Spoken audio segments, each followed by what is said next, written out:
How do you go from working at a large insurance company to go and co-found Europe's largest direct-to-consumer organic fruit and vegetables platform? Working with over 320 farmers and 400,000, that's a 4, 100 and 1,000 consumers. How do you educate these consumers that a farm isn't a screw factory and that every fruit is different and that delivery depends on harvesting and thus the weather? How do you keep consumers involved in the process of growing fruit so they, between brackets, forgive you when the fruit arrives a few days later because of extreme weather? And how do you explain prices and transparency to them? And then on the farmer side, imagine how important it is for farmers wanting to make changes to know that there is demand and growing demand for their fruits and vegetables in the future. And why are they working specifically on having farmers transition towards more regenerative practices? Spoiler alert, it's resilience in many cases. And how and why they bootstrapped the company for many years and then decided to take outside capital.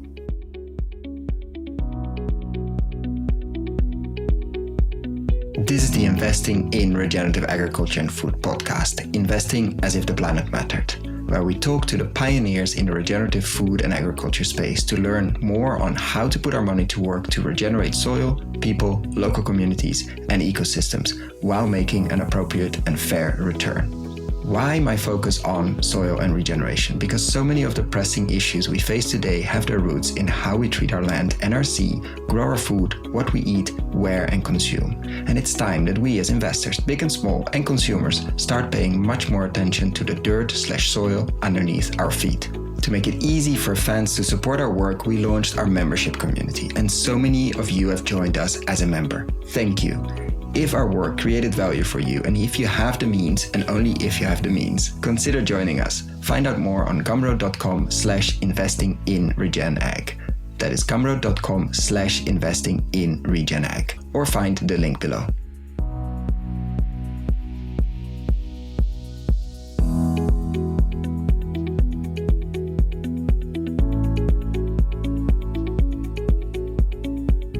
Welcome to another episode, today with the co-founder of CrowdFarming, the agri-social revolution. They're working with over 300 farmers and directly sell stuff to 350,000 consumers.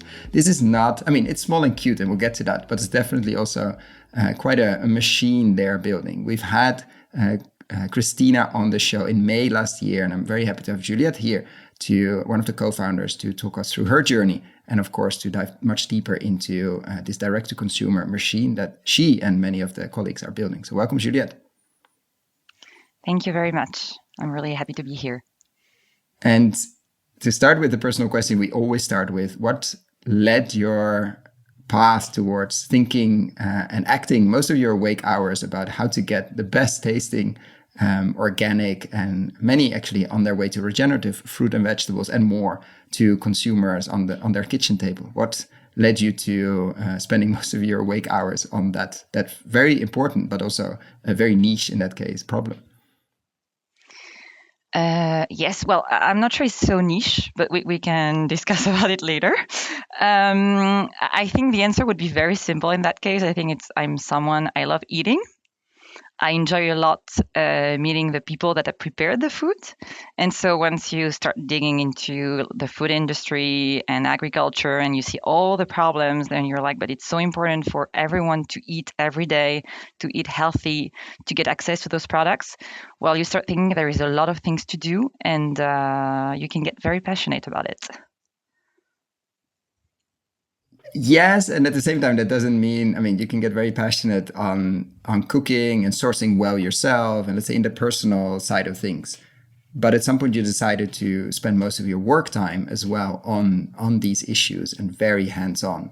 Like, what happened there? Like, did you straight out of high school or university, depending what you did, went to work in the food space, or what was your path?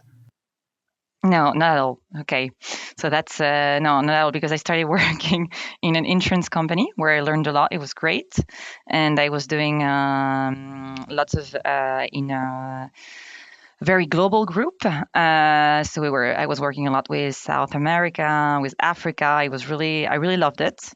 But then I was thinking, I'd like maybe to use my time to do something that would be more useful for the world, or at least how I saw it myself. And that's where I started to think, well, I don't know. I'm always seeing news about those protests, about the agriculture, and then all those problems we see. And there is this issue with milk in France that is being contaminated. And then they're telling us we're eating that. And then it turns out it's not beef, but it's horses. And then you see so many news about that. And I was like, maybe I want to change that. And I'm sure there are solutions to that also. I was very convinced. I was already looking at options myself to eat healthy and everything. And I guess life just gives you some answers sometimes. While I was trying to get to know people working in that and changing that, I got to know two of my co-founders today, which are two brothers, which are Gabriel and Gonzalo Urculo, which own a farm. They still own a farm, apart from being co-founders of CrowdFarming. And they had set up already at that time a very, very different system, which I just thought was completely made so much sense and had so much potential to change things. So we started talking. And in the end, with another co-founder, Moises, we decided that we would create CrowdFarming to replicate their success at Naranjas del Carmen, which is the name of their farm, and to give access to all, at least for now, to all farmers in Europe so that they could replicate and do the same as Naranjas del Carmen is doing. And that's how it all started. So let's say it was like I was looking for an answer and then I met the right people. And that step going from, because they were quite successful already, I think, selling things from their farm straight to the consumer, mostly in Spain, but then it's quite a leap to say, okay, let's replicate this for another 299 other farmers in the rest of Europe. Like, what was the trigger there, or what was the need to do that? Or because of course it could have been for sure easier, quote unquote, to just stay with that farm, maybe diversify it a bit, maybe 2 or 3 neighbors, and that would be it. And then you live an easy life instead of building quite a massive organization, which of course you didn't know when you started thinking that. But that trigger was there. Like, let's actually start our own distribution channels. Let's actually start competing or going around supermarkets and distribution channels that are absolutely not fair at the moment. Like, what was the trigger? Was it you arriving at the farm and saying, why don't you do this for other farmers? Or how did that happen? I think it was kind of both, in the sense that, to be honest, there was a moment when Gabriel and Gonzalo's farm was growing. They were actually trying to buy some land next to their farm, and they did grow. So they were seeing, okay, we're growing, it's working. And then they had some neighbors, of course. Which is an interesting point. Like a young farmer, because these are not the 60-plus-year-olds, that grows his farm because of demand and not because it's an industrial scale farm that needed to buy the neighbor because of the cost and the new machinery and etc. Like, this was because of growing demand for organic. They decided to expand. Just I'm putting a note in the, like a seed in the mind of listeners that exists. People, if you build up demand, you can grow.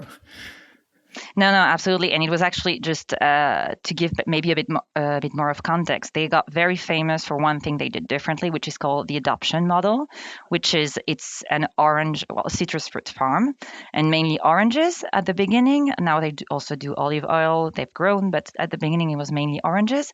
And they offered their customers to adopt an orange tree and to receive the harvest when it's harvest season. And people got crazy with it because they created a link. They were telling them about what was happening on the farm. They were actually giving news, pictures. And it got so viral that they had 10,000 people on a waiting list because they didn't have enough trees. And that's also when, at the moment when I met them, actually, they started to be quite famous, at least in their area and also in Spain, because it was never seen. And so indeed, they started to grow their farm. But then they were like, oh, my neighbors also want some help. That would be great. I could help them out. And actually they did. Like, my 3 co-founders, they did do something before I met them, which was trying to set up some websites for their neighbors so that they could sell the same system, like adoption and with a website, everything online. And it turned out it failed. And that was actually the trigger to think bigger. And it failed because we realized farmers didn't need only a website. they needed also someone managing for them logistics, which is tricky, and you need to think about it. They needed someone to help them out with marketing, customer service, because Gonzalo and Gabriel, they have always sold to Europe and a lot to Germany, where their fruits were very much there were many customers that were looking for their fruits because it's also life, right? They went to Germany, they did Erasmus there, they met people. So when they came back to Spain, they're started selling their oranges. Their friends from Germany were saying, "Oh yeah, do send me your oranges. They're so good." Apart from that, from what I can compare to what I can find in supermarkets, so they grew big. They grew big in Germany. But of course, if you're a farmer in Spain, maybe you cannot manage this customer service in German. So all of that, they started to see it didn't work. It was not only the website that was needed. And that's where we started to think, okay, we need to create a platform which is a one-stop shop for farmers where they can plug their activity into it. And we give them the services so that they can really be, fully dedicated to their land, but also able to sell in a different manner, which is a fairer manner for them, fairer for the environment, and fairer for the consumer. Why is it fairer for the consumer? Because we're giving you a price that is true. You give a fair price to the farmer, and you get fresh fruits because we pick up on demand. So it's not like the fruits are waiting for you in a cold chamber for a month until it's the right price and they're sent then. So, anyways, all of that was that's how we got to the idea of a platform. Yeah, and just to iterate on that, you have a post which I will put in the show notes as well on the website on how you get to pricing, and which is fascinating because you will never see a supermarket do that. Obviously. And complicated. Yeah, and very complex. None of this is easy, folks. Please don't underestimate that. And of course, the price for the farmer and the picking on demand, I think, is such a underestimated. By the time this is out, our interview with Natura, with Franco, will be out as well, which is only about flavor, basically, and much more. But like how important that is for flavor, and we've noticed that with oranges, we ship from southern Italy. Like they are on the tree on Sunday, on the truck on Monday, and then on Thursday in, for instance, the Netherlands, and the flavor and the smell is completely different. We had peaches through CrowdFarming, and the smell, just the smell of the box is different than anything you can ever get somewhere else. So let alone the flavor, which is obviously off the charts. That's freshness and not waste. I mean, it could still be waste if not everything is sold, but at least it's not laying somewhere and then maybe get sold, maybe not. And I think that is an underestimated big piece of that. But it also means distribution has to be completely different. It's not that you can rely on the current the current flows, let's say. How did that start when you joined? You said, okay, we're also gonna drive our own trucks, or how did that happen? Well, we've been thinking and joking about driving our own trucks for a long time, but we still don't do it. So this is not something we do. No, it's been hard more than anything to be efficient because, of course, when you're shipping the products, the more volume you have, and that's how the industry works in logistics, the better prices and the more efficient you can get, which is also important for us because in terms of logistics, we try to be extremely efficient. Also in terms of CO2 emissions, so we want full trucks. We want to be to take the best route. So there were two solutions to that. The first one has been technology. In the end, it has been we have developed a very strong API for technology in terms of everything that is related to logistics for the system to help us out, group the orders, find the right moment, the right route, which stop should we make. And this is why on CrowdFarming, you get, it's not the platform where you say, I want to receive that order on September 5th. No, it's you considering your address, we're offering these dates. So it's a bit of a change for the consumer. And then the other thing has been really to test and to convince logistic and transport providers and parcels providers that this was the future and that made sense. And it was not easy. We had times where there were some of them saying, "Oh no, I will never take food on my trucks. It doesn't make sense." So we had to fight a bit. But I think now we can be quite happy to say that, well, there was also COVID, which changed a bit the mindset about food and shipping and everything. But now it's something that is, I mean, it's not a surprise for parcel providers when we go up to them and say, okay, we'd like to develop this route. We think you can give us a solution. But it's been difficult. How much of a headache is logistics still, like for your side? It is still. It's also fun, but you have to think about it like this. It changes all the time, new problems, new solutions. Just to give you an idea, from now we've grown. We've been for the last 7 years. We've been working on that. We've now have our own picking center in Spain. We have some what we call third-party logistics also in Spain, in Italy, in France. We're starting one in Germany. So of course the picture gets bigger and bigger. But because of that, logistics is more than I would say more than 1/3 of our company is people working for that. It's a huge part because, of course, as you were saying, you don't want to be actually trying to solve a problem about food and then create food waste. You need to be extremely efficient. Like you're doing the right job with the farmers, you're doing the picking right, then you need to make sure that the fruits are delivered correctly. And on the farmer side, how do you manage that sort of expectation? You're now over 300 farmers. How big of a revenue are you for some of them? How do you make sure you don't just sell a few bottles of olive oil or a few boxes of oranges, and you're meaningful to them, but at the same time you want to have a nice offering, let's say, for the consumer, of course, that gets on the website? How do you manage that balance? Well, actually, it's a big part of my job currently to manage that balance. So what we try to do is that we really follow up on the availability of products we have with our farmers. And we, from experience, have learned, depending on demand, that start from a certain point, we need to add another farmer. So we work more on today, to enter CrowdFarming for a farmer, we have a waiting list in some areas or some types of products, which we're trying to make them enter. But of course, we want to make sure we have the demand for that, because otherwise it doesn't make sense for them either, just to get into the process and everything. So this is something we monitor a lot. It's true that we have a very clear now concept on how it must work, because for us it's important. We're not exclusive with the farmers. And we wouldn't want that, in the sense that, except if they want it. We have some cases where farmers now are selling all their harvest through us, but it's a very few cases that have been with us for a long time. And at the beginning, we always try to, for the first harvest, to be, let's say, to take our time and to see with the farmers, okay, maybe this year we'll try to sell together 10% of your harvest, and let's see how it goes. And that way we get to learn each other, to learn how to work with each other, and then step by step the farmer decides whether or not they want to give us more of their harvest or not. Which for us is really a good signal is that we have like farmers are not leaving us from one season to the other, and usually they're giving us more harvest, which is always very good news. So, but it's a step-by-step process. And on the finance side, like when you joined and you said, okay, we're gonna open this up and build this platform, how did you go about it?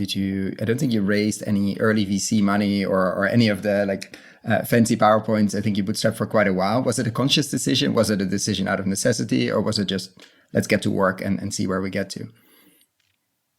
I think it was a conscious decision.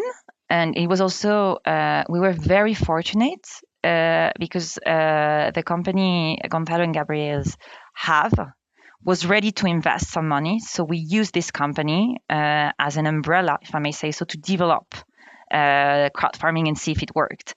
And we were, the 4 founders, we were convinced that we really needed to focus on demonstrate that it works and that we can be profitable with this model in this scheme before trying to scale too much. So we were like at the beginning, we were quite small, a few farmers, mainly friends that we had known from fairs or that we really trusted, and we knew that we could fail. It would be okay with them because they knew what we were trying to do. And that's how step by step we started to create something that was, to be honest, quite strong, and we could demonstrate that it worked. And that's when we went for VC money, because we said, okay, we need to scale. It's starting to show, and we don't have the resources to do what we want to do now. And when was that moment, or when did you start to realize, okay, we need money from outside, or we could use money from outside to go faster? Yes, it was definitely during COVID. Like 2020 caught it by surprise. Like we were really like, whoa, because we even like now when I think about it, I find it funny. The first 2 weeks of COVID in Europe arriving very strong, we had this feeling like, oh my God, maybe people won't buy anymore because they think the farmers are touching the fruits and they have COVID. And so they're stressed. And so we had a panic attack, and we were like, maybe we're going to have to close the company. How many month runway do we have? What should we do? And then now seeing it with what happened, we're like, oh my God, it was actually the contrary. We ran out of every product. We were looking for farmers like crazy. It was completely, farmers were looking for us because they weren't selling to restaurants anymore. So we're like, okay, maybe you can save me a bit from the situation I'm going through. But definitely that was when we started to see, because of COVID, that people were going to buy online, that we said, we need more people. We need more people, especially in tech, because we need to develop new things, and on the ground with the farmers, because we have a team of agronomists working with the farmers on the ground just to help them out on lots of services, which we can discuss afterwards. And one of them is, of course, being regenerative agriculture. But that was really the moment we realized, okay, there is demand and we need to go faster. And how did you end up like picking, because you're at that moment in a position of strength, like you're running a company that could also do fine without outside money. I mean, you want to scale up, but even if that wouldn't have happened because there was nobody to invest, maybe that whole market also stopped because of COVID, who knows? But you ended up with evergreen capital from Triodos. Like, how did you go about and search, okay, who fits with us? Because you weren't a startup as just an idea and a nice PowerPoint, and you had to take money from anybody that wanted to give it to you. You could actually pick and choose. Like, how did that process happen? That process was quite complicated. We've had it was not a straightforward process, to be very honest. We've had discussions, and we said, oh, we're not sure we're there in terms of feeling and culture, and so of course we wanted to have for us some VC that would really understand what we're trying to do, and not only see the numbers in the end, because sometimes you have to make, even if we do believe, of course, we need to be profitable. We're not an NGO, and we think it wouldn't make sense to try to change the food system if you're just making something that is not sustainable on the long term in terms of financials. Sometimes you need more time. And that's also the problem with regenerative. I think it's all linked, right? We're talking about nature. You make an investment, the harvest is next year. And usually in VC world, when you're talking about SaaS or stuff like that, it's not like you're going to wait for 1 year to see if there's a result in the development you were supposed to make.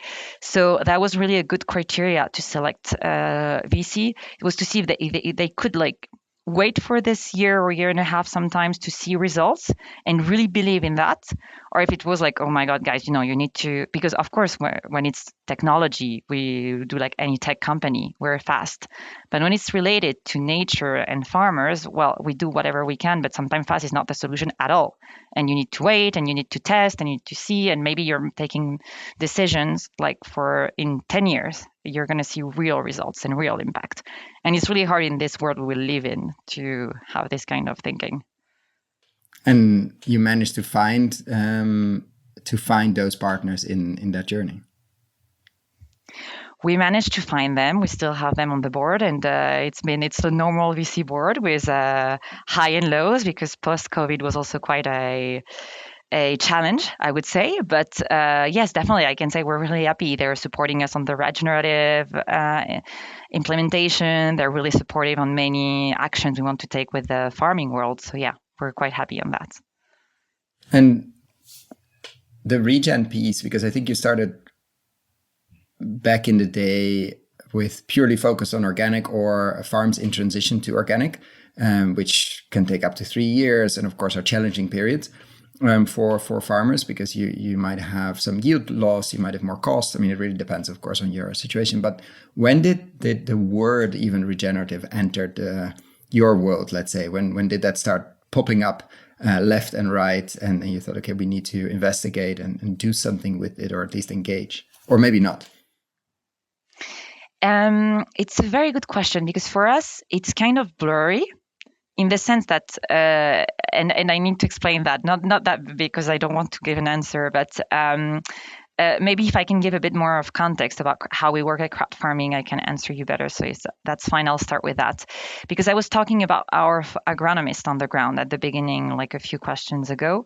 And these agronomists, it's very interesting, because at the beginning they were there to just help out the farmers. We had our API and logistic was not so developed, so it was very useful to make sure like everything would go well in the harvest and the shipment, and farmers would make their own boxes, which is now, as I was explaining before, we do have some picking centers in some areas so that the farmer doesn't have to do that, because it was a huge problem. We had so many farmers that could not join crowd farming because they couldn't make boxes. Like, it sounds like stupid, but it's complicated for a farmer to have people to be able to make logistics boxes to prepare everything. So anyway, so these people would really help on the logistics side, and then they would, of course, as their agronomists, they would just get to know the farmer, get to know how they cultivate. And as we wanted to help farmers cultivate in a more sustainable way, we were like, okay, we have those farmers that are in organic, but they are definitely many things that they can implement, and their best practices, and sometimes they don't have time to discuss between themselves, but maybe we can be this partner, right? And the same goes for transition to organic. These people were helping out the farmers in transition to organic, and then they were also promoting, and there still are, actually, we still have them on the ground, promoting organic practices to maybe the farmer next door. They're saying, who are those people that are buying this fruit from my neighbor? It seems like really cool. He's sending from directly to the end consumer, but how does that work? And so we started to grow our network also, because now we have a waiting list, but at the beginning was not that easy to get farmers to join the platform through these agronomists. And these agronomists starting to learn about practices from other farmers and to share them in their group. And step by step, we were seeing that some farmers that were implementing some techniques were getting more resilient, had better results, we were seeing more biodiversity on their farms, like many things. And it was like an observation. And I think it was starting end of 2020, 2021, beginning of 2022, I guess, when we really started to associate that to regenerative. Mainly also because from the US, it was being discussed more and more. It started to arrive in Europe. And that's why I'm saying it was not like one day we decided, okay, it has been more like, and we're like, oh, but that's a bit what some farmers are doing in their premises and that we're trying to promote. So it has a name, and maybe with this name, it can be easier to explain to them why it's important. And that's how we started the official program, which is Transition to Regenerative, which is also supported by our agronomist and with a clear plan with some external partners also. And just to mention it, we still have the Transition to Organic program that is also working very well. And we have farmers that are very ambitious and doing both at the same time. So it's just a question of what would you like? What do you think is best for your farm? And it's interesting you sort of started noticing almost practices and results before it had a name, or before it was well defined, or even though it's still not. And for you as a company, like you mentioned resilience, what are other effects you've seen in terms of farmers that are going, let's say, further on the soil focus side of things and the plant health side of things? I think resilience is a really big part. Like, it means a lot, especially in Europe. We've seen the last years have been very complicated. Like, every year there is something. So having a resilient farm is really, really something important. I think it's also in some way the fact that you're going into more types of culture and that you're growing your business in a different way. Sometimes it's also more stability, even more, like because you're making a plan, you're trying to have a long-term vision. And then I guess, which is, I think it's something very key also, it's farmers' happiness. If I may, I know it sounds like crazy, but I No, mean, no, no, usually absolutely not. people that are working on farms, if they are farmers, there is many times it's a question also of their family, but it's also because they love being outdoors, they love growing their fruits, they love taking care of their animals, and or at least that's what we're seeing. And usually it's very frustrating for them. And we've seen that a lot in transition to organic when you realize you're destroying your soil and your land to produce. It's like it doesn't make sense, right? And so the moment you start regenerating, you recreate this yes, a system that makes sense for you as a farmer. Well, of course, you're happier with your work. So that's also a good, which I think is a very important consequence that sometimes we don't even think of. Yeah, and especially in a context where, let's say, the age of the average farmer, I think the age of the average farmer working with crowd farming is much lower, but it's an Yes. assumption, but it's very high in Europe. And a lot of them don't have a follow up. They don't have the next generation to step in, because many have seen the hardship they have gone through and the uncertainty and struggles, and why would you if you can have an easier life in somewhere else, which is almost always easier than running a farm. Not to say that we should always pity etc etc, but there is a huge issue with transition of land and transition of farms over the next decades, as many need to retire or will retire, and the question is who's going to take over. Is it going to be industrial mega farms, or is it going to be neighbors or the next generation? That might be the same family, but at least if they have a future like they have in this case with crowd farming, they're much more likely to continue to farm. Well, we hope so. That's something that's really worrying us too, this problem, and we hope so. Unfortunately, I think we try to do our best. We don't have all the answers, but it's true that for us, it's very important to give people. Like for me, it's always very sad to meet farmers, and when they tell you, oh, I really hope my son or my daughter won't be a farmer because it's too hard or it doesn't make sense or it's not worth it. It's always, so let's hope yes, we can change that in a way as a society, I think. Have you seen that effect, like farmers you work with, that the next generation is stepping in, or the next generation is working with you and the parents maybe didn't, or are expanding like one of your founders did, like to the success of that you enable that kind of thing? We've seen, what's for sure, we've seen farmers growing their farms, which I wouldn't expect. Like, wow, I was almost thinking of maybe I should change job, and then it's true, but I don't want to say it's a generational thing only, because it's not always like, I don't want to say that older farmers are not open-minded to new cultivation techniques, even if it's true that younger are more, let's say, usually are easier and a bit more eager to change. So we've seen, for example, cases where we go and meet the farmers, and it's actually they're managing it as a family, which is mostly how it happens. And it's the son that called us, or the daughter, and the parents are there, and we're discussing, and the son or the daughter is really excited about crowd farming and maybe excited about transition to organic or to regenerative. And the parents are like, we can see they're like, no, no way, you're not going to do that. It doesn't make any sense. Please. So it's really funny. And we've had cases where actually the son and the daughter ended up in crowd farming, and the parents in the end, step by step, are seeing why they're doing that. And other cases where definitely we didn't make it. But it's, yes, definitely you can see that there are some discussions, and what is the future of their farm? How do they want to evolve is very important. And has it been like a conscious decision to not only work with farmers in Spain? Like it could have been, and maybe Portugal, it could have been quite an easy route, okay, from Spain to Germany, and that's what we focus on. But you have actually farmers in 8 different countries. Like, how did that come about? And that must make your logistics a bit more challenging. Yeah. So just to say, we have 8 countries, but we really have 4 main countries, which helps a bit. So it's a bit less complicated, which are Spain, Italy, France, and Germany, where we have farmers. So the idea has been to offer products from farmers that were motivated. And what happened is we started in Spain, which was easiest part, I would say, because we had contacts and everything. But then, of course, as we grew and we had met some farmers at fairs or anything, and we would have many customers from Germany, as of course, because customers from Gonzalo and Gabriel's Naranjas del Carmen would come to CrowdFarming to get other products they wouldn't get on naranjasdelcarmen.com. And so these German people would say, oh, but I have a great farmer next door. So we started to have German farmers. And then Italian farmers, we just happened to meet one, and then you start growing in one area, and so people hear about you.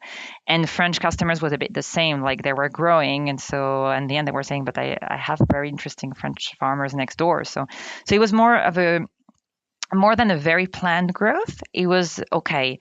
There are needs, and people are actually willing to join crowd farming in this area, so we'll go. Then, of course, it's true that it's very interesting to have various farmers around, like not only in Spain, but also in Italy, in terms of sharing best practices. We had like some very interesting meetings last year between citrus farmers from Italy, Sicily, and from Valencia, which are different ways of cultivating, different contexts, but also you can learn so much about it. Oh, you do that? Okay, I try that.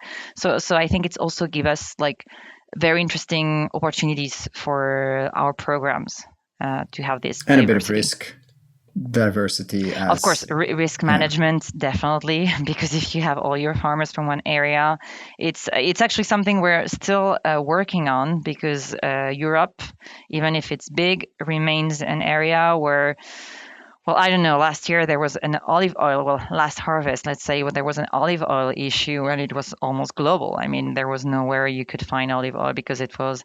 Then, of course, you can kind of avoid some plagues if you have farmers from one area to the other, but not always.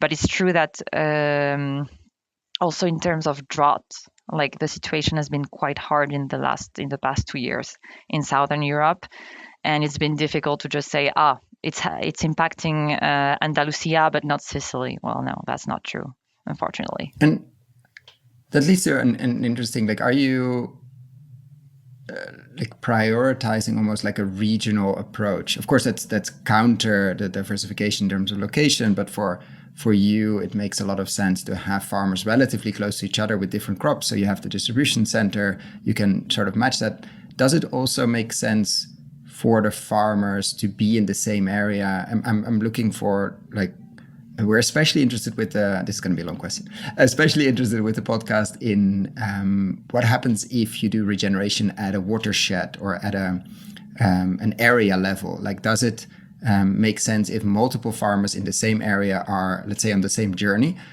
instead of having these little islands of amazing farmers, but everybody around them is spraying and killing everything they can get, especially in this drought pieces. Like, how do you restore local water cycles? How do you need more than one farm? Like, you're not going to have enough body or not enough numbers if you only have one farm that is doing amazingly in this tiny town outside Valencia. No, you need probably a bit of concentration. Like, are you looking at that at all? Like, okay, where do we have enough mass of hectares that we can actually start doing something more on a regional level? Yes, so we are, but it's more like what we're doing right now is really like it's a two-step thing. So the first step is if we do have a farm that is going into organic, regenerative practices, and it's a success story, it's great for us, even if it's one farm, because it's something that's demonstrating for everyone that it works and that it can bring something, an upside. So for us, it's very important. We call that, we have some in various areas that have been like pioneers, and we call them internally the lighthouses farm, because it's really like how we can show what can be happening when you really go on this journey. But then it's true that what we've seen is mainly for regenerative, because organic is, the rules are really clear. So you need to apply that, and that's it. Regenerative, and what's wonderful about it, but what's so complicated about it, it's really context-based. So of course, it's not the same to have regenerative farmers in northern Germany than in Andalusia. And that's where indeed, regional can really help. For example, we've seen some farmers. We have a group of farmers, tropical farms in southern Spain, in Andalusia. We started the program with them, and we saw that they were not really convinced by the experts we brought in and what they were being taught. Sorry, teached. I don't know. I never know. Sorry. And and it was a bit There was some frustrating at the skepticism, beginning. a bit of Yes, skepticism was there. definitely. Yeah. But they were motivated because they were there for the. I mean, if you're a farmer like anyone, if you take a day to get some training, is that at some point you are interesting. And what we discovered that it worked much better, and that was Christina's team that actually worked on that. To bring them together at one of their farms, like one farmer would welcome the others with the experts, but very concrete things, and where they would have this moment of sharing insights, and that made it much more concrete than just one expert telling them about something without seeing it on a real, let's say, tropical farm. And so that's why we're trying now to have regional groups. So, for example, we are starting to have a regional group also where we have more farmers. Obviously, it's easier. So we're starting to have one in southern Italy, more Sicily and Calabria, where we also have lots of farmers and they're interested. And we are moving this whenever we can. We're trying to do that. It's true that you have farmers that can perfectly go through the program by themselves, and they become lighthouses, or just they're really happy with what they're doing, and it also works and it gives the results. But the impact, of course, is going to be limited to one farm for the moment. But they are also pioneers, and the people that are going to change, or at least that will be able to change the mindset of other farmers in this area maybe in the future.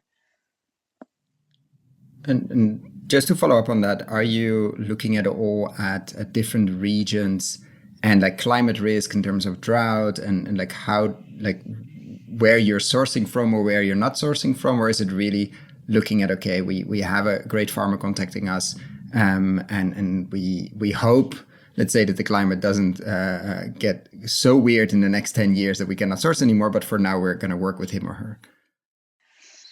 Okay. Right now, we're more on the second one. That is to say, we don't have, I know some companies, because I've discussed this with so many players, like trying to think, okay, so we're going to go north with our production because in 10-year time, this is not going to be viable in this area.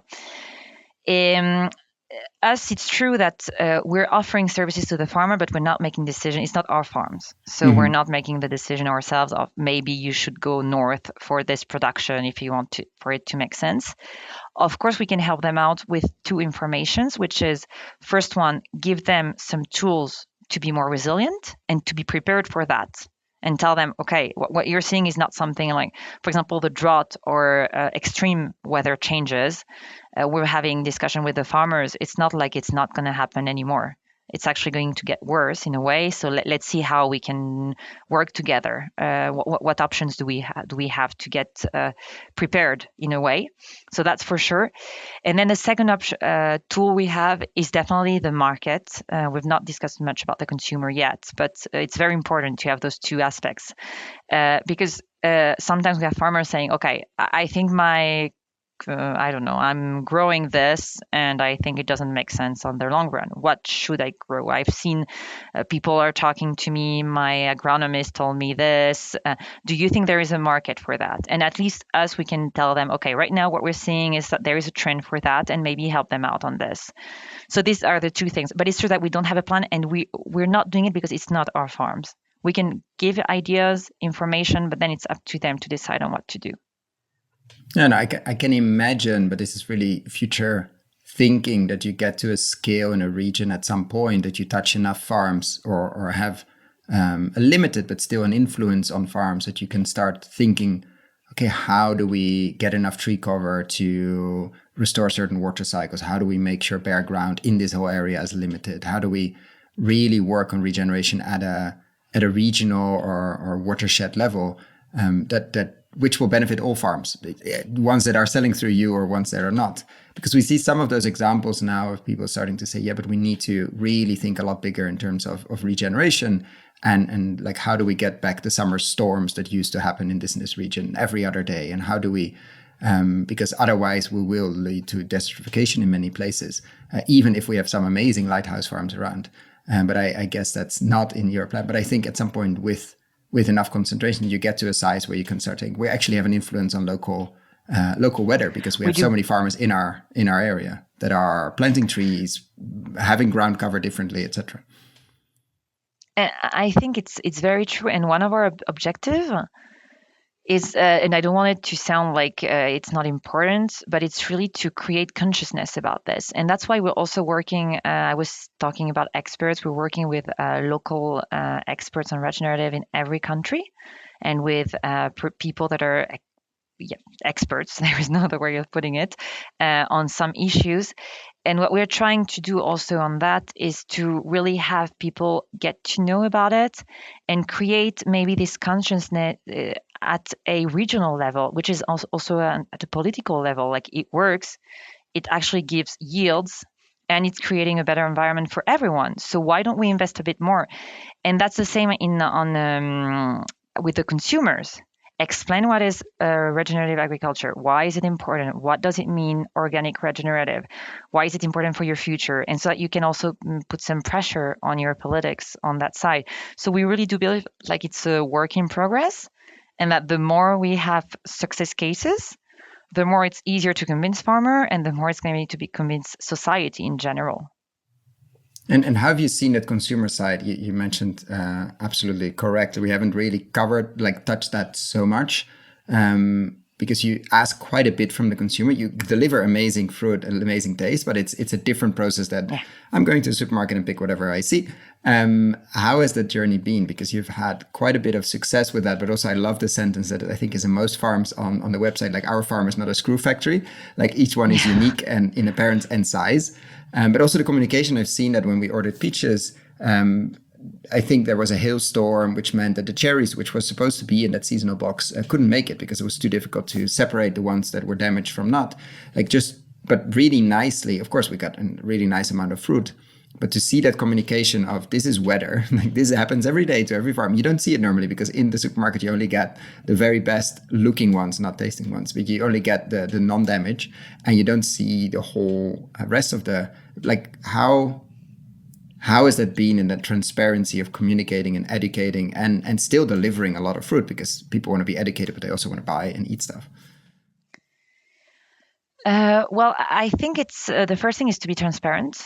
And as you were saying, just to tell what's happening, when it's happening, and why. And I think people on this are always like, they're understanding, because they're saying, okay, it's real. It's not someone trying to send me whatever they find of this product. It's really from this farm, and that's why there's an issue.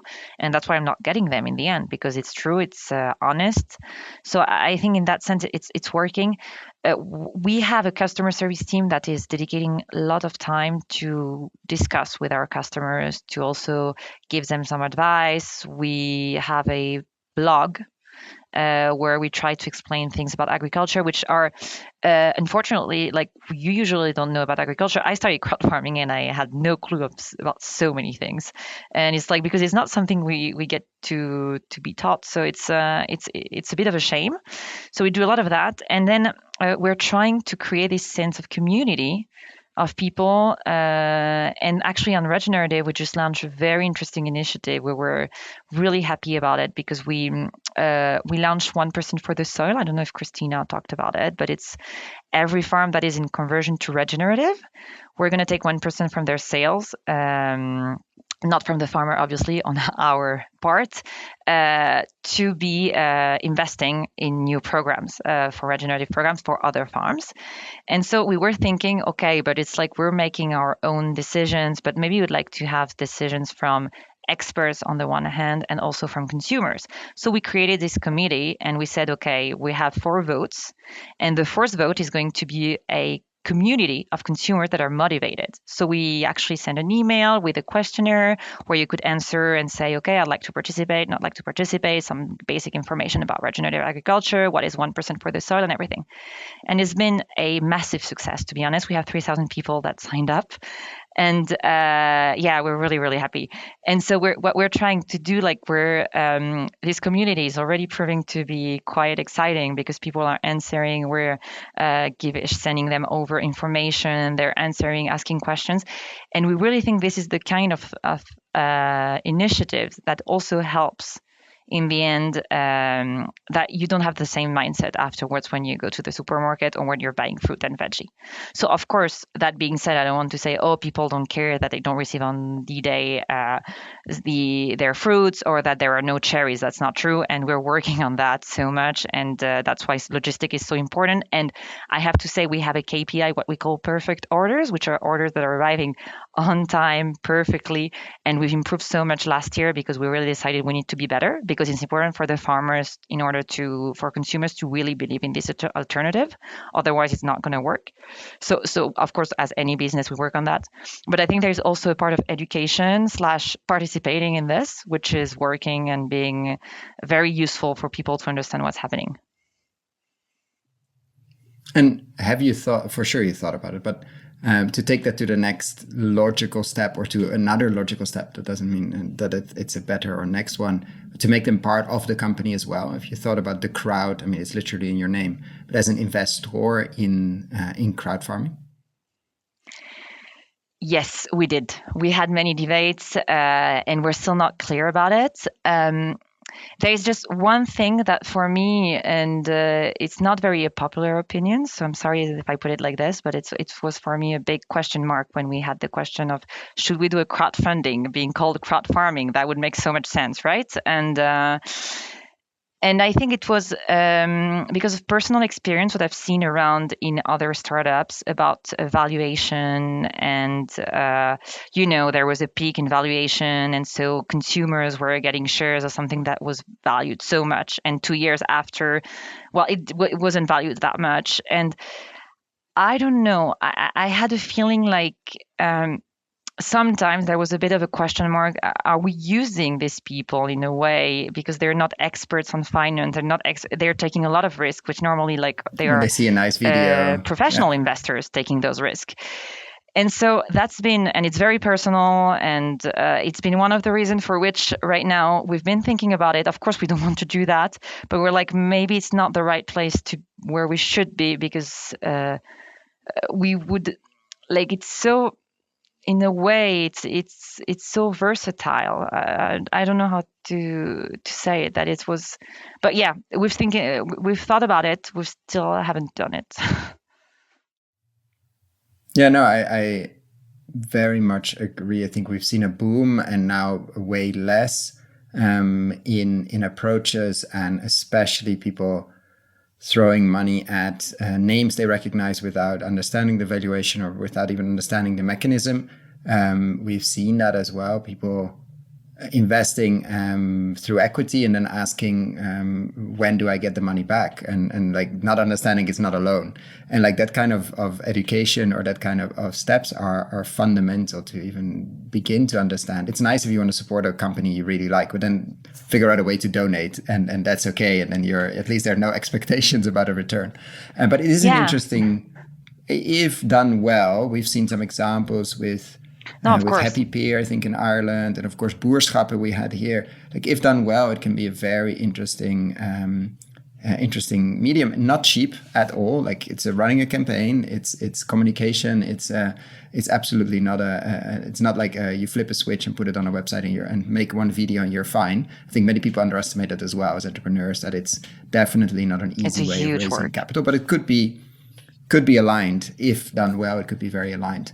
And in general, what is because you've not been in the last years, because crowdfarming has been around for a couple of years, exposed quite a bit to the financial space as well. And a question we like to ask is, what is if we do this in a theater, let's say in Barcelona or Valencia, or in the financial heart in Madrid, or in Paris, I mean, for that matters, what would be your main message to a room of financial minded people that are investing their own money and other people's money? What would be a seed you would like to plant in their mind?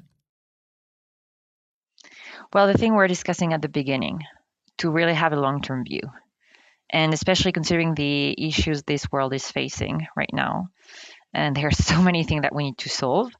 And unfortunately, they're not, or at least it's my personal belief. I don't think they're going to be all solved by technology, far from that. And we're going to need to be patient and to believe in what we're doing on the long term, because otherwise we won't see any results. And I think it's also, well, it's like long-term things are not trendy anymore, if I may say so. And it's really sad, because I think that's how you make real change. And what would be then one thing, let's say they're back, like we do this on, I don't know, Friday evening, and they're back at their desk on Monday. What would be one thing you want them to do, like action, apart from taking probably a deep breath and think about 7 generations? But what should be something they should do? That's a very good question. I guess it would be, I would take my last board's minutes maybe from that company I went to, and I would look at the decision we made, and I would say, okay, maybe this one that was a bit far-fetched, or a bit more like it was requiring a bit more patience. Maybe in the end we could have given them the opportunity to test. I guess that would be a good thing, to start a Monday morning in a different way. And to flip the question, what would you do if you would be in charge of €1 billion, let's say €1 billion to invest? Could be extremely long term, like we don't have time horizons here, but it needs to be put to work, and ideally at some point in some shape or form come back. What would you focus on? Well, first of all, I would be very humbled because that would be a huge responsibility, and I wouldn't want to fail. And slightly scared. Yeah. So, yeah, it's kind of scary. I guess definitely I would try. I really believe that we are able to create business solutions that can solve issues. That's something I really believe in, and I think it's very positive. So I will definitely put my capital to work in that sense, to try to find those businesses that can solve the many issues, whether it's environmental, social, that we're having, and see how I can scale that with that much money. And of course, what I would do ask, because I'm talking about long term, it seems like, oh yeah, I don't want to give any guarantee or anything. Of course, and let's not be stupid, that's also how we work. I would ask them, indeed, for these projects to have some very clear KPIs, so that we can see the evolution, even if it's subtle at the beginning, but that we can see something exactly like as we're doing. I didn't mention it, but for us, what does it mean to transition to regenerative? Is that you're doing an MRV every year, and that we're looking at those criteria: biodiversity, water, soil. Of course, all of this into a perspective according to a plan that you're making with the experts and the techniques you're trying, and maybe something is not working, but maybe something is really working very well for your farm, and see that, and so that we can see the evolution. And especially, I think it's important not only for investors, to be honest, but also for farmers to say, okay, I'm making those efforts and it's starting to pay off, even if it's very subtle.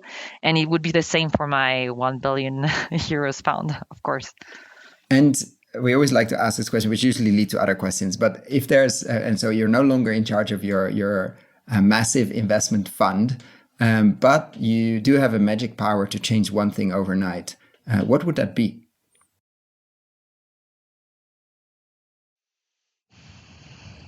Is it in regenerative or in general in life? Because Anything. I'm going to give a different answer. Better flavor, conscious. We've heard it's in general. Abolish the cap. It could be global consciousness. It could be all animals outside, but it doesn't have to be related to food and ag. Like literally, if you could change one thing overnight, what would that be? I think I will try to change people's mindset, starting with mine, in the sense that to be more open-minded to change. Because I've seen in my experiences that one of the major things that make people do the things the way they do is that they're kind of afraid of change, which is normal. And sometimes it's healthy to say, okay, this is not working, I'll try to find a solution, and to believe that you can find a solution. And many times you have this mindset of, well, it's been here for years, it's been done like this for years, so it must be good.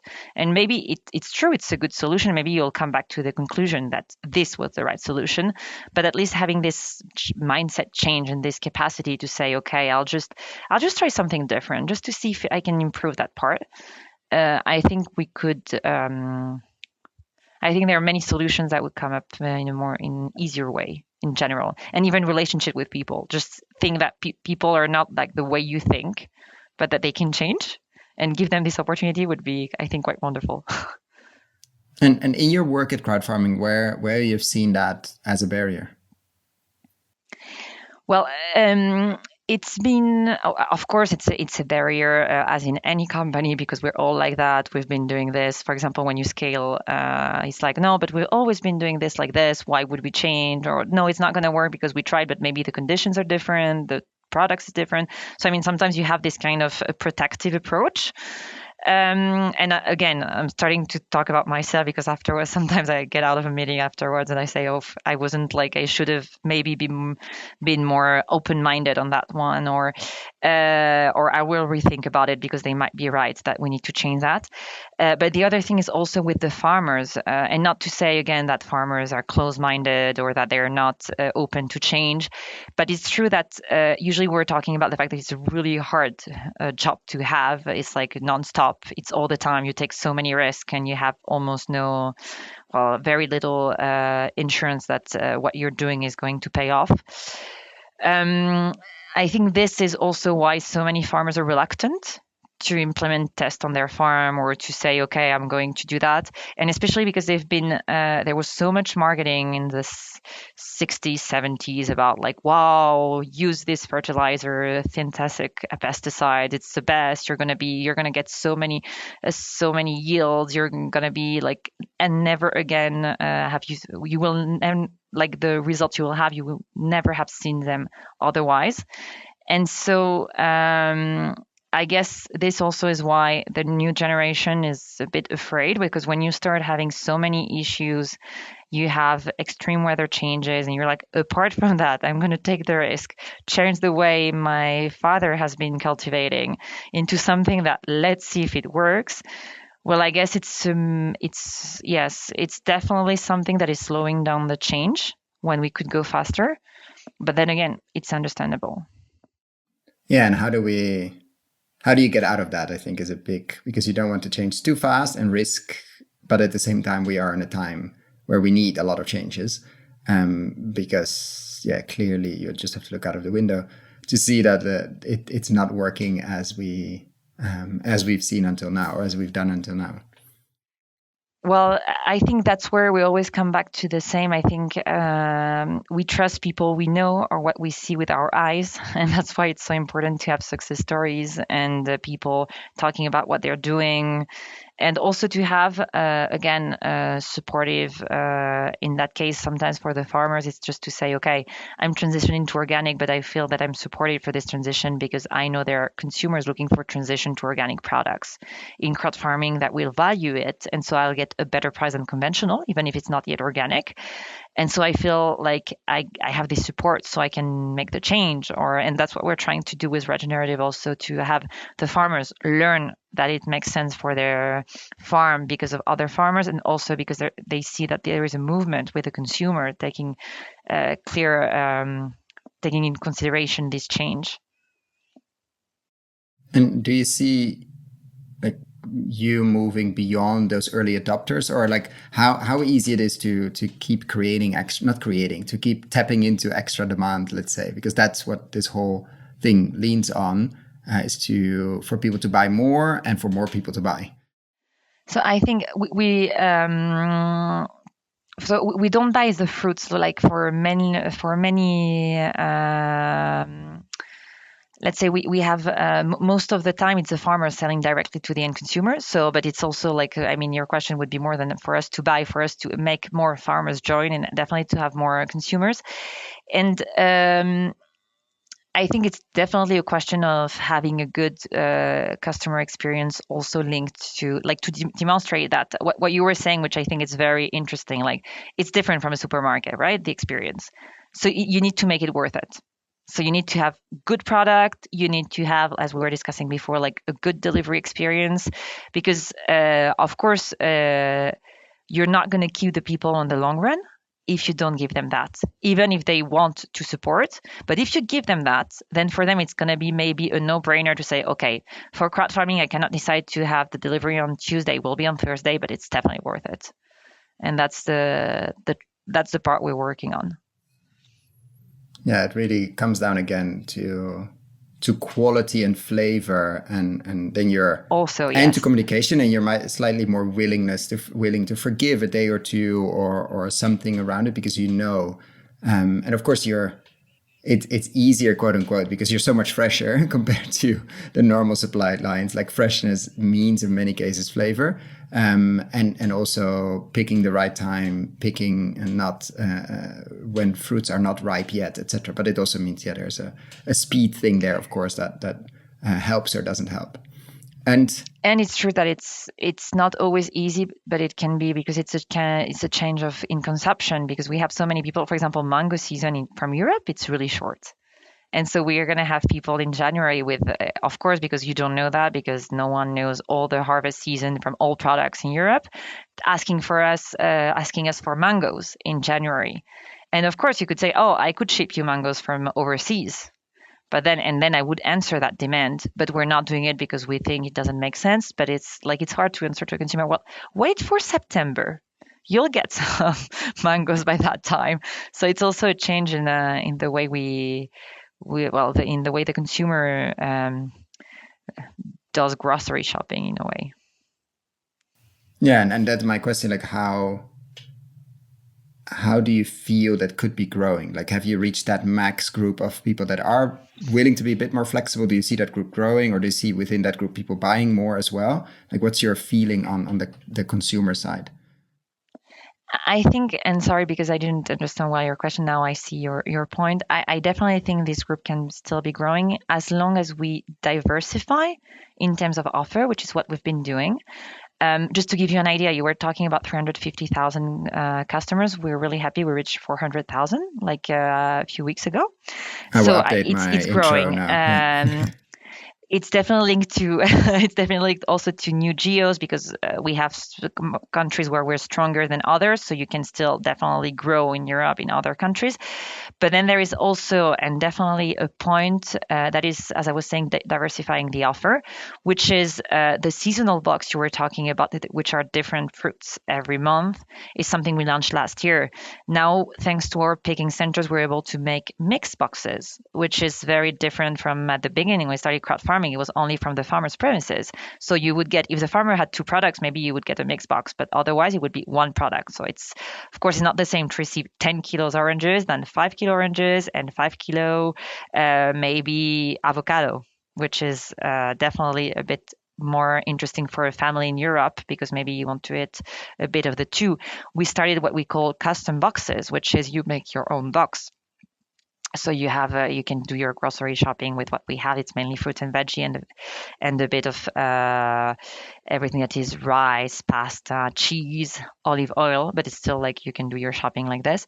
And so we're trying to develop these new options, which help out in the management. We have a subscription system now, because before you needed to go to the website, and if you want, I don't know, you're gonna eat 5 kilos oranges every 2 weeks, which would be very normal. Even for one week for a family would be normal.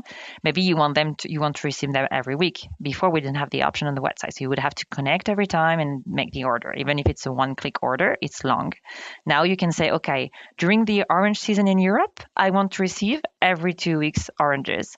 So all of that, I think, is helping out in getting to reach more customers in a different way. And that's partly distribution and part, of course, a big piece, but also a lot of technology and software to make that easy. Definitely. Yeah, no, I can imagine the logistics behind it. Logistics, like physical logistics and the bits and bytes to make that work. And as a final question, where, like, we love to ask this question, inspired by John Kemp, like, what do you believe to be true about regenerative agriculture that others don't believe to be true? Like, where are you contrarian when it comes to regen food and ag?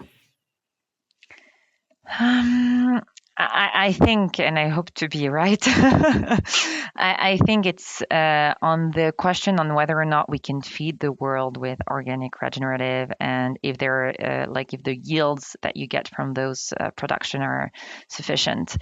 I think that to me, it doesn't make sense to be saying that, oh no, it's really nice to have organic and regenerative. It's only for the happy few, because for the rest of the world, we're going to have to eat. Out of conventional agriculture, I think if we're destroying something, we're not going to survive. And I think part of the problems we have is also because of what we're doing, destroying the soils and everything. We made a very interesting research about nutrients and regenerative agriculture. And it's fascinating to just understand that we're just not receiving the nutrients we used to because we're destroying the soil. So, of course, I do believe that definitely we can survive and make the planet live on organic regenerative agriculture. And I think it's not very popular, but that's what we believe in. And I think it's a perfect way. In terms of popular within this audience, I think there's debate. Yeah, maybe this audience is very much. What type of organic and how, like, we've seen many different types, but I think the feeding the world argument and narrative is very strong. Let's say using agroecology principles in this audience, but of course it depends on the audience you share. It's interesting how that narrative is like, oh, you're in favor of organic and regenerative, etc. So you want to starve XYZ. Like, it's such an interesting hammer that people then immediately take somehow, and how strong. And even if you look at the data, it shows exactly the opposite. Like, if you could look at good production data, doesn't mean there's not yield gaps, doesn't mean that regen organic in row cropping is easy at all. I'm not saying any of that, but it's definitely possible. And let alone if we look at food waste, let alone if we look at nutrients, but it's definitely possible to produce significant amounts using very different principles. But the narrative is very strong. Like, I get that question constantly from investors. Okay, great. How are we going to feed the world? Like, yeah, the data suggests that we can, and we have been, and it's just but somehow the agrochemical industry has been really good at framing a narrative of we're all going to starve if we get off a lot of inputs. Anyway, I want to be conscious of your time and let you go to your next appointment, because you have a lot of logistics to figure out and farmers to deal with. So thank you so much for joining us here and unpacking a piece of the story of CrowdFarming. I'm very much looking forward to keep following you, obviously, and also be part on the consumer side and be a small part of the 400,000. Well, thank you very much. It was really fascinating. So thank you for the exchange.